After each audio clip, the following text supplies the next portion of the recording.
ಸಮಸ್ತ colour talkies ವಾಹಿನಿಯ ವೀಕ್ಷಕ ಬಾಂಧವರಿಗೆ ಡಾಕ್ಟರ್ ರಾಘವೇಂದ್ರ ಮೋಕ್ಷಗುಂಡಂ ಗುರೂಜಿ ಮಾಡತಕ್ಕಂತಹ ನಮಸ್ಸುಮಾಂಜಲಿಗಳು.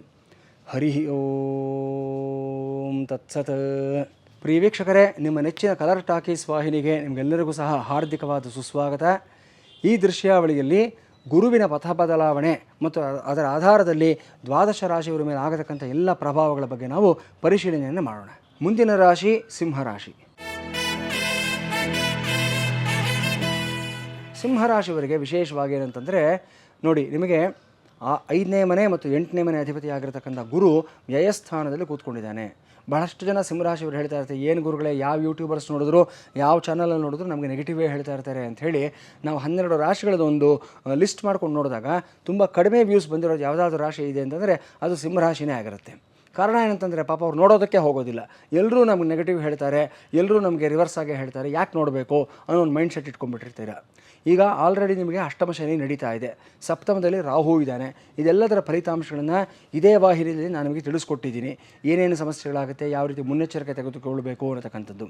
ಈಗ ನೋಡಿ, ಗುರು ಉಚ್ಚಸ್ಥಾನಕ್ಕೆ ಬರ್ತಾ ಇದ್ದಾನೆ. ಹೆಚ್ಚು ಕಡಿಮೆ ಎಲ್ಲ ರಾಶಿಗಳಿಗೂ ಸಹ ಶುಭ ಫಲಿತಾಂಶಗಳೇ ಬರ್ತಾ ಇದೆ. ಆದರೆ ನಿಮಗೆ ದುರಾದೃಷ್ಟ ಅನ್ನಬೇಕೋ ಅಥವಾ ಕಾಕತಾಳೀಯ ಅನ್ನಬೇಕೋ ಗೊತ್ತಿಲ್ಲ, ಆ ಉಚ್ಚ ಗುರು ನಿಮಗೆ ವ್ಯಯಸ್ಥಾನದಲ್ಲಿ ಕೂತ್ಕೊಂಡಿದ್ದಾನೆ. ಅಂದರೆ ಲಾಸಸ್ ಅಂತ ಹೇಳ್ತೀವಿ ನಾವು. ಈ ಮನೆಯಲ್ಲಿ 12ನೇ ಮನೆಯಲ್ಲಿ ಕೂತ್ಕೊಂಡಿದ್ದಾನೆ. ಜೊತೆಗೆ ಅಷ್ಟಮಾಧಿಪತಿಯೂ ಆಗ್ತಾನೆ, ಪಂಚಮಾಧಿಪತಿಯೂ ಸಹ ಆಗಿರ್ತಾನೆ. ಹೀಗಿರುವಾಗ ಏನು ಫಲಿತಾಂಶಗಳನ್ನು ನಿರೀಕ್ಷೆ ಮಾಡಬೇಕು ಅಂತಂದರೆ, ಮೊದಲನೇದಾಗಿ ನಿಮ್ಮನ್ನು ಪರೀಕ್ಷೆ ಮಾಡೋದಕ್ಕೋಸ್ಕರವಾಗಿ ಬಂದಿರತಕ್ಕಂಥ ಈ ಒಂದು ಗ್ರಹಸ್ಥಿತಿ ಅನ್ನೋದನ್ನು ಜ್ಞಾಪಕ ಇಟ್ಕೊಳ್ಳಿ ನೀವು.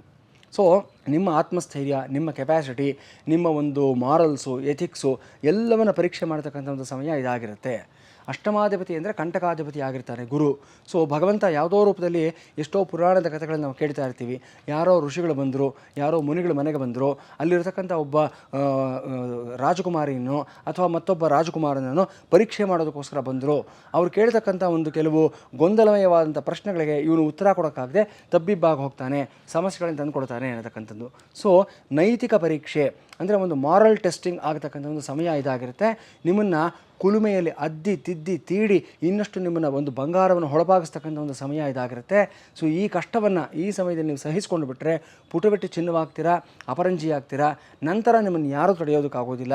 ಸೊ ಈ ಸಮಯದಲ್ಲಿ ನಿಮಗೆ ಏನು ನಿಮ್ಮನ್ನು ಕಾಪಾಡುತ್ತೆ ಅಂತಂದರೆ ಸಹನೆಯೇ ನಿಮಗೆ ಎಲ್ಲದಕ್ಕಿಂತ ದೊಡ್ಡ ವಜ್ರಕವಚ ಆಗಿರುತ್ತೆ.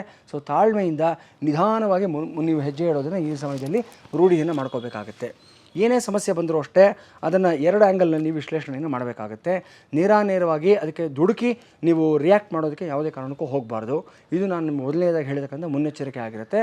ದೊಡ್ಡ ವ್ಯಕ್ತಿಗಳಿಂದನೇ ಸ್ವಲ್ಪ ನಿಮಗೆ ಸಮಸ್ಯೆಗಳಾಗ್ತಕ್ಕಂಥ ಸಾಧ್ಯತೆಗಳಿರುತ್ತೆ. ಒಂದು ಸ್ಕೂಲು ಅಥವಾ ಒಂದು ಕಾಲೇಜ್ ಅಂತಂದರೆ ಎಲ್ಲ ಸ್ಟೂಡೆಂಟ್ಸ್ನ ಒಂದು ರೀತಿಯಲ್ಲಿ ನೋಡ್ಕೊಳ್ತಾರೆ. ಟೀಚರ್ಸು ಮತ್ತು ನಿಮ್ಮ ಪ್ರಿನ್ಸಿಪಾಲು ಪ್ರತಿಯೊಬ್ಬರು ಸಹ ನಿಮ್ಮನ್ನು ಮಾತ್ರ ಮತ್ತೊಂದು ರೀತಿಯಲ್ಲಿ ನೋಡ್ತಾ ಇರ್ತಾರೆ. ಅದಕ್ಕೆ ಕಾರಣ ಏನು ಅನ್ನೋದು ನಿಮ್ಗೆ ಈ ಕ್ಷಣಕ್ಕೆ ಗೊತ್ತಾಗೋದಿಲ್ಲ. ಪಾರ್ಶಾಲಿಟಿ ಮಾಡ್ತಾ ಇದ್ದಾರೆ ಟೀಚರು ಅಂತ ನೀವು ಅಂದ್ಕೊಂಡಿರ್ತೀರ.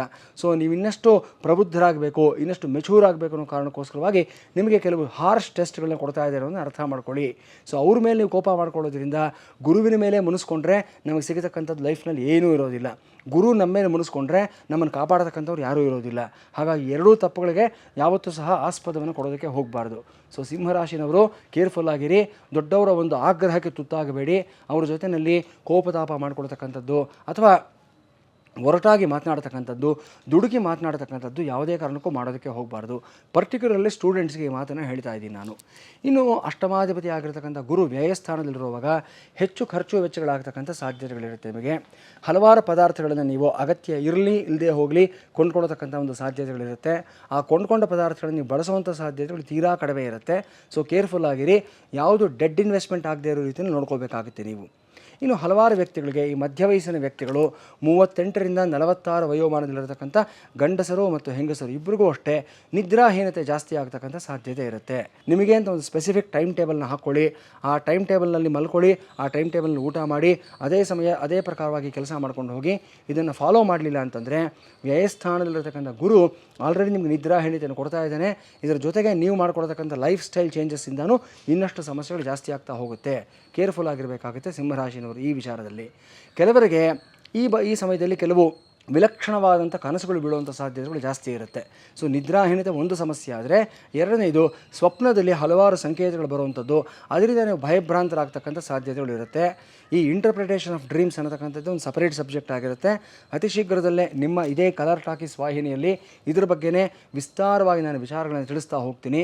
ಸೊ ಹಾಗಾಗಿ ವಿಲಕ್ಷಣವಾದಂಥ ತುಂಬ ವಿಚಿತ್ರವಾದ ಕನಸುಗಳಿಗೆ ಯಾರ್ಯಾರು ತುತ್ತಾಗ್ತಾ ಇದ್ದೀರಾ, ಗುರು ಶಾಪಕ್ಕೆ ನೀವು ಸಿಕ್ಕಾಕೊಂಡಿದ್ದೀರಿ ಅಂತ ಅರ್ಥ ಮಾಡ್ಕೊಳ್ಳಿ. ಜಾತಕದಲ್ಲೂ ಗುರು ನಿಮಗೆ ವಕ್ರಿಯಾಗಿದ್ದಾನೆ, ವಿರುದ್ಧವಾಗಿದೆ ಅಂತ ಅರ್ಥ ಮಾಡ್ಕೋಬೇಕಾಗತ್ತೆ. ಅದೆಲ್ಲದಕ್ಕೂ ಪರಿಹಾರಗಳನ್ನು ನೀವು ಈ ಕ್ಷಣವೇ ಮಾಡ್ಕೊಳ್ಳೋದಕ್ಕೆ ಪ್ರಯತ್ನವನ್ನು ಮಾಡಬೇಕು. ಮುಖ್ಯವಾಗಿ ಏನನ್ನು ಮಾಡಬೇಕು ಅಂತಂದರೆ, 9 ಗುರುವಾರಗಳ ಕಾಲ ನೀವು ನೆನೆಸಿರತಕ್ಕಂಥ ಕಡಲೆಕಾಳನ್ನು ಬೆಲ್ಲದ ಸಮೇತ ಒಂದು ಕಂದು ಬಣ್ಣದ ಹಸುವಿಗೆ ಆಹಾರವಾಗಿ ಕೊಡೋದನ್ನು ರೂಢಿಯನ್ನು ಮಾಡ್ಕೋಬೇಕು. ಗೋಸೇವೆಯನ್ನು ಮಾಡಬೇಕು. ಆ ಹಸುವಿಗೆ ನೆನೆಸಿರತಕ್ಕಂಥ ಅಕ್ಕಿ, ಬೆಲ್ಲ ಮತ್ತು ಕಡಲೆಕಾಳು ಇದನ್ನು ತಿನ್ನಿಸೋದ್ರಿಂದ ವಿಶೇಷವಾದ ಲಾಭಗಳನ್ನು ಪಡ್ಕೊಳ್ತೀರಾ.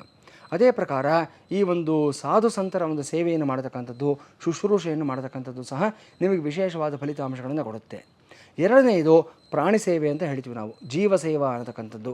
ಮರ್ಕಟ ರೂಪದಲ್ಲಿರತಕ್ಕಂಥ ಪ್ರಾಣಿಗಳಿಗಾಗಲಿ, ಪಾರಿವಾಳಗಳಿಗಾಗಲಿ, ಅಥವಾ ಜಲಚರಗಳಾಗಿರ್ತಕ್ಕಂಥ ಮೀನುಗಳಿಗಾಗಲಿ, ಅಳಿಲುಗಳಿಗಾಗಲಿ, ಇದಕ್ಕೆ ನೀವು ನಿಯಮಿತವಾಗಿ ಆಹಾರವನ್ನು ಕೊಡ್ತಾ ಹೋಗಿದ್ದಾದಲ್ಲಿ ವಿಶೇಷವಾಗಿ ಕರ್ಮಗಳೆಲ್ಲವೂ ಸಹ ಕಳೆಯುತ್ತೆ.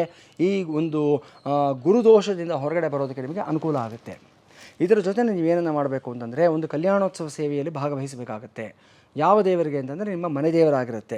ಅದು ಲಕ್ಷ್ಮೀ ವೆಂಕಟೇಶ್ವರ ಆಗಿರ್ಬೋದು, ಪಾರ್ವತಿ ಪರಮೇಶ್ವರ ಆಗಿರ್ಬೋದು, ಅಥವಾ ಲಕ್ಷ್ಮೀ ನರಸಿಂಹಸ್ವಾಮಿ ಆಗಿರ್ಬೋದು, ಸುಬ್ರಹ್ಮಣ್ಯ ಸ್ವಾಮಿ ಆಗಿರ್ಬೋದು. ಈ ದೇವರುಗಳಿಗೆ ನೀವು ಸಪ್ತಮಿಯ ದಿನ, ಅದು ಗುರುವಾರಯುಕ್ತವಾಗಿರತಕ್ಕಂಥ ಸಪ್ತಮಿ ಆದರೆ ಇನ್ನೂ ವಿಶೇಷ ಆಗಿರುತ್ತೆ. ಆ ಸಮಯದಲ್ಲಿ ಕಲ್ಯಾಣೋತ್ಸವ ಸೇವೆಯನ್ನು ಮಾಡಿಸಿ ಅದರಲ್ಲಿ ಭಾಗವಹಿಸಿ, ಎಲ್ಲವೂ ಶುಭವಾಗುತ್ತೆ, ಏನೂ ತೊಂದರೆ ಇಲ್ಲ. ಸಾಧ್ಯವಾದರೆ ಒಂದಷ್ಟು ಜನ ಮೃತ್ಯುಂಜಯ ಹೋಮವನ್ನು ಮಾಡಿಸ್ಕೊಳ್ತಕ್ಕಂಥದ್ದು ತುಂಬ ವಿಶೇಷವಾಗಿರುತ್ತೆ. ಮನೆಯಲ್ಲಾಗಲಿ ಈಶ್ವರನ ಸನ್ನಿಧಾನದಲ್ಲಾಗಲಿ ಮೃತ್ಯುಂಜಯ ಹೋಮ ಅಥವಾ ಮೃತ್ಯುಂಜಯ ಜಪವನ್ನು ಮಾಡಿಸಿ, ಅಥವಾ ಇದರ ಜೊತೆಯಲ್ಲಿ ಧನ್ವಂತರಿ ಜಪವನ್ನು ಮಾಡಿಸಿದ್ದು ಆದಲ್ಲಿ ವಿಶೇಷವಾದ ಫಲಿತಾಂಶವನ್ನು ಪಡ್ಕೊಳ್ತೀರಾ, ಎಲ್ಲವೂ ಶುಭವಾಗುತ್ತೆ. ಇದಿಷ್ಟು ಒಂದು ಜಾಗ್ರತೆಗಳನ್ನು ಸಿಂಹರಾಶಿಯವರು ಅನುಸರಿಸಿ ಮಿಕ್ಕಂತೆ ಎಲ್ಲವೂ ನಮಗೆ ಅನುಕೂಲವಾಗುತ್ತೆ. ಸ್ವಲ್ಪ ತಾಳ್ಮೆ ಇರಲಿ. ಒಂದಷ್ಟು ದಿನಗಳ ನಂತರ ನಿಮ್ಮ ರಾಶಿಗೆ ಈ ಗುರು ಪ್ರವೇಶ ಆಗುತ್ತೆ. ಅಕ್ಟೋಬರ್ 31ರ ನಂತರ ಅಲ್ಲಿಂದ ಆಚೆಗೆ ನಿಮ್ಮನ್ನು ಯಾರೂ ತಡೆಯೋರು ಇರೋದಿಲ್ಲ. ಬಟ್ ಈ ಕ್ರಿಟಿಕಲ್ ಫೇಸಲ್ಲಿ ಮಾತ್ರ ಕೇರ್ಫುಲ್ ಆಗಿರಿ, ದುಡುಕಿ ನಿರ್ಧಾರಗಳನ್ನು ತೆಗೆದುಕೊಳ್ಳೋದಕ್ಕೆ ಹೋಗಬೇಡಿ. ಮತ್ತೊಮ್ಮೆ ನಿಮಗೆ ಎಚ್ಚರಿಕೆಯನ್ನು ಕೊಡ್ತಾ ಇದ್ದೀನಿ. ಇನ್ನು ಸಿಂಹರಾಶಿಯವರಿಗೆ ವಿಶೇಷವಾಗಿ ವ್ಯಯದಲ್ಲಿರತಕ್ಕಂಥ ಗುರುವಿನ ದೃಷ್ಟಿ ಎಲ್ಲೆಲ್ಲಿ ಬಿದ್ದಿದೆ ಅನ್ನೋದನ್ನು ನಾವು ನೋಡೋಣ. 4ನೇ ಮನೆ, 6ನೇ ಮನೆ, 8ನೇ ಮನೆ, ಈ ಎಲ್ಲದರ ಮೇಲೆ ವ್ಯಯದಲ್ಲಿರತಕ್ಕಂಥ ಗುರುವಿನ ದೃಷ್ಟಿ ಬಿದ್ದಿರುತ್ತೆ. ಈ ಸಮಯದಲ್ಲಿ ಪೈಪೋಟಿಗೆ ಸಿಕ್ಕಾಕೊಂಡು ನೀವು ಖರ್ಚುಗಳನ್ನು ಜಾಸ್ತಿ ಮಾಡೋದಕ್ಕೆ ಹೋಗ್ತೀರಾ. ಅಂದರೆ ಪ್ರೆಸ್ಟೀಜ್ ಇಶ್ಯೂ ಮಾಡ್ಕೊಳ್ತೀರಾ, ಕೆಲವು ಬೇಡದೇ ಇರತಕ್ಕಂಥ ಪದಾರ್ಥಗಳನ್ನ ಕೊಂಡ್ಕೊಳ್ತೀರಾ ಅಂತ ನಾನು ಆಲ್ರೆಡಿ ಹೇಳಿದ್ದೀನಿ ನಾನು. ಈ ನಿಟ್ಟಿನಲ್ಲಿ ಇನ್ನಷ್ಟು ಸ್ವಲ್ಪ ನೀವು ಕೈ ಬರಿದು ಮಾಡ್ಕೊಳ್ತಕ್ಕಂಥ ಸಾಧ್ಯತೆಗಳಿರುತ್ತೆ. ಅದೇ ಪ್ರಕಾರ ನಿಮ್ಮ ಆರೋಗ್ಯದ ಬಗ್ಗೆನೂ ಅಷ್ಟೇ ಕಾಳಜಿಯನ್ನು ಕಡಿಮೆ ಮಾಡ್ಕೊಳ್ತೀರಾ. ಹಲವಾರು ಸಮಸ್ಯೆಗಳಿಗೆ ಸಿಕ್ಕಾಕೊಳ್ತಕ್ಕಂಥ ಸಾಧ್ಯತೆ. ಪರ್ಟಿಕ್ಯುಲರ್ಲಿ ಹೇಳಬೇಕು ಅಂತಂದರೆ, ಈ ಒಂದು ಲೋಯರ್ ಅಬ್ಡಮನ್ ಸಮಸ್ಯೆ ಆಗ್ತಕ್ಕಂಥದ್ದಾಗಿರ್ಬೋದು, ಲೋಯರ್ ಬ್ಯಾಕ್ ಪೇನ್ ಪ್ರಾಬ್ಲಮ್ ಬರತಕ್ಕಂಥ ಸಾಧ್ಯತೆಗಳಾಗಿರ್ಬೋದು, ಅಥವಾ ಈ ಒಂದು ಲೋ ಫರ್ಟಿಲಿಟಿ ಸಮಸ್ಯೆ ಇರತಕ್ಕಂಥ ವ್ಯಕ್ತಿಗಳು ಯಾರಿರ್ತೀರ, ಗಂಡಸರಾಗಿರ್ಬೋದು, ಲೋ ಸ್ಪರ್ಮ್ ಕೌಂಟ್ ಆಗಿರ್ಬೋದು, ಅಥವಾ ಫರ್ಟಿಲಿಟಿ ಇಶ್ಯೂಸ್ ಇರತಕ್ಕಂಥ ಲೇಡೀಸ್ ಆಗಿರ್ಬೋದು, ಇವರೆಲ್ಲರೂ ಅಷ್ಟೇ ಸ್ವಲ್ಪ ಆರೋಗ್ಯದಲ್ಲಿ ಹೆಚ್ಚಿನ ವ್ಯತ್ಯಾಸಗಳಾಗುವಂಥ ಒಂದು ಸಾಧ್ಯತೆ ಇರುತ್ತೆ. ಸರಿಯಾದಂಥ ಚಿಕಿತ್ಸೆ, ಟೈಮ್ಲಿ ಅಡ್ವೈಸ್ ಅಂತ ತಗೊಳ್ತಕ್ಕಂಥದ್ದು ತುಂಬ ಮುಖ್ಯ ಆಗಿರುತ್ತೆ. ಇದರ ಜೊತೆಯಲ್ಲಿ ದೈವಿಕವಾದಂಥ ಪರಿಹಾರಗಳನ್ನು ಸಹ ಮಾಡ್ಕೋಬೇಕಾಗುತ್ತೆ. ನೀವು ನಿಮ್ಮ ಮನೆ ದೇವರಿಗೆ ಒಂದು ಹರಕೆಯನ್ನು ಹಾಕ್ಕೊಳ್ತಕ್ಕಂಥದ್ದಾಗಲಿ, ಅಥವಾ ಈ ಗರ್ಭರಕ್ಷಾಂಬಿಕಾದೇವಿ ಸನ್ನಿಧಾನಕ್ಕೆ ಹೋಗ್ಬಿಟ್ಟು ಬರತಕ್ಕಂಥದ್ದಾಗಿರಲಿ, ಅಥವಾ ಈ ಒಂದು ಸುಬ್ರಹ್ಮಣ್ಯ ಸ್ವಾಮಿ ದರ್ಶನ ಮಾಡತಕ್ಕಂಥದ್ದಾಗಲಿ, ಇದನ್ನು ಮಾಡಿದ್ದಾದಲ್ಲಿ ವಿಶೇಷವಾದ ಲಾಭವನ್ನು ಪಡ್ಕೊಳ್ತೀರಾ. ಇನ್ನು ವಿದ್ಯೆ ವಿಚಾರವಾಗಿ ಹೇಳಬೇಕು ಸಿಂಹರಾಶಿನವರಿಗೆ ಅಂತಂದರೆ, ಪಂಚಮಾಧಿಪತಿಯಾಗಿರ್ತಕ್ಕಂಥ ಕುಜ, ಇಲ್ಲಿ ಆ ಕುಜನ ಒಂದು ಟ್ರಾನ್ಸಿಷನ್ ಆಗ್ತಕ್ಕಂಥದ್ದು, ಕುಜ ಮತ್ತು ಗುರುವಿನ ಸಂಯೋಗ ಆದಾಗ ಮಾತ್ರ ನಿಮಗೆ ವಿಶೇಷವಾದ ಲಾಭಾಂಶಗಳು, ಫೋಕಸ್ಸು, ಕಾನ್ಸಂಟ್ರೇಷನ್ ಎಲ್ಲವೂ ಜಾಸ್ತಿ ಆಗತಕ್ಕಂಥ ಸಾಧ್ಯತೆ ಇರುತ್ತೆ. ಆದರೆ ವಿದ್ಯಾರ್ಥಿ ದಶೆಯಲ್ಲಿರತಕ್ಕಂಥವರಿಗೆ ಈ ಸಮಯದಲ್ಲಿ ಸ್ವಲ್ಪ ನಿಮಗೆ ಲ್ಯಾಕ್ ಆಫ್ ಫೋಕಸ್ ಆಗುವಂಥ ಸಾಧ್ಯತೆ ಜಾಸ್ತಿ ಇರುತ್ತೆ. ಕಾರಣ ಕುಜನ ಒಂದು ಟ್ರಾನ್ಸಿಷನ್ ಮತ್ತು ಜೀವಕಾರಕ ವಿದ್ಯಾಕಾರಕನಾಗಿರ್ತಕ್ಕಂಥ ಗುರು ವ್ಯಯಸ್ಥಾನದಲ್ಲಿ ಕೂತ್ಕೊಂಡಿರೋದ್ರಿಂದ ಸ್ವಲ್ಪ ರಾಂಗ್ ಕೋರ್ಸ್ಗಳನ್ನು ಚೂಸ್ ಮಾಡ್ಕೊಳ್ತಕ್ಕಂಥದ್ದಾಗಲಿ, ಅಥವಾ ನೀವು ಮಾಡ್ತಾ ಇರ್ತಕ್ಕಂಥ ವಿದ್ಯೆಯಲ್ಲಿ ನಿಮಗೆ ಸ್ವಲ್ಪ ಫೋಕಸ್ ಕಳ್ಕೊಳ್ತಕ್ಕಂಥದ್ದು, 1-2 ವರ್ಷ ನೀವು ಅದರಿಂದ ಸ್ವಲ್ಪ ವಿಮುಖರಾಗ್ತಕ್ಕಂಥ ಸಾಧ್ಯತೆಗಳು ಕಾಣಿಸ್ತಾ ಇದೆ. ಸೊ ಬಹಳ ಕೇರ್ಫುಲ್ಲಾಗಿ ಈ ನಿಟ್ಟಿನಲ್ಲಿ ನೀವು ಹೆಜ್ಜೆ ಇಡಬೇಕಾಗತ್ತೆ. ಯಾವುದೇ ಒಂದು ಕೋರ್ಸು, ಒಂದು ಇದನ್ನು ನೀವು ಆಯ್ಕೆ ಮಾಡ್ಕೋಬೇಕಾದಾಗ 1ಕ್ಕೆ 4 ಬಾರಿ ಯೋಚನೆಯನ್ನು ಮಾಡಿ, ಇದು ನನಗೆ ಆಗಬರುತ್ತಾ, ಇದನ್ನು ನಾನು ಮುಂದುವರಿಸಬಲ್ಲನ ಅನ್ನೋದನ್ನು ವಿಮರ್ಶೆಯನ್ನು ಮಾಡ್ಕೊಂಡು ನಂತರ ಹೆಜ್ಜೆ ಇಡಿ. ಯಾವುದೇ ರೀತಿಯಾದ ನಷ್ಟಗಳನ್ನು ಮಾಡ್ಕೊಳ್ಳೋದಕ್ಕೆ ಹೋಗಬಾರ್ದು. ಜೊತೆಗೆ ಈ ಸಮಯದಲ್ಲಿ ವಿದ್ಯಾರ್ಥಿಗಳಿಗೆ ವಿಶೇಷವಾಗಿ ನಾನು ಹೇಳ್ತಕ್ಕಂಥ ಮತ್ತೊಂದು ವಿಚಾರ ಏನಂತಂದರೆ ಆನ್ಲೈನ್ ಕೋರ್ಸಸ್ ಅಂತ ಕೆಲವೊಂದು ಇರುತ್ತೆ, ಆ್ಯಡ್ ಆನ್ ಕೋರ್ಸಸ್ ಅಂತ ಇರುತ್ತೆ. ಇದನ್ನು ತಗೊಳ್ಳೋದಕ್ಕೆ ಮೊದಲು ಅಷ್ಟೇ ಸ್ವಲ್ಪ ಎಚ್ಚರಿಕೆಯಿಂದ ಹೋಗಬೇಕಾಗತ್ತೆ. ಇದರಲ್ಲಿ ಬಹಳಷ್ಟು ಫ್ರಾಡ್ಸ್ ಇರುತ್ತೆ. ಇವತ್ತಿನ ದಿವಸದಲ್ಲಿ ಅನ್ಸರ್ಟಿಫೈಡ್ ಯೂನಿವರ್ಸಿಟೀಸು ಅಥವಾ ಒಂದು ಕಾಲೇಜುಗಳು ಇವೆಲ್ಲವೂ ಸಹ ಇರುತ್ತೆ. ಪ್ರತಿಯೊಬ್ಬರು ಕೋರ್ಸ್ಗಳನ್ನು ಆಫರ್ ಮಾಡ್ತಾರೆ. ಈ ಒಂದು ಮೋಸದ ಜಾಲದಲ್ಲಿ ಸಿಕ್ಕಾಕೊಂಡು ಸಮಸ್ಯೆಗಳಿಂದ ತಂದುಕೊಳ್ತಕ್ಕಂಥ ಸಾಧ್ಯತೆಯೂ ಸಹ ಇರುತ್ತೆ. ಎಚ್ಚರಿಕೆಯಿಂದ ಹೆಜ್ಜೆ ಇಟ್ಟಿದ್ದಾದಲ್ಲಿ ಎಲ್ಲವೂ ಶುಭ ಫಲಿತಾಂಶ ನಿಮಗೆ ಸಿಗುತ್ತೆ.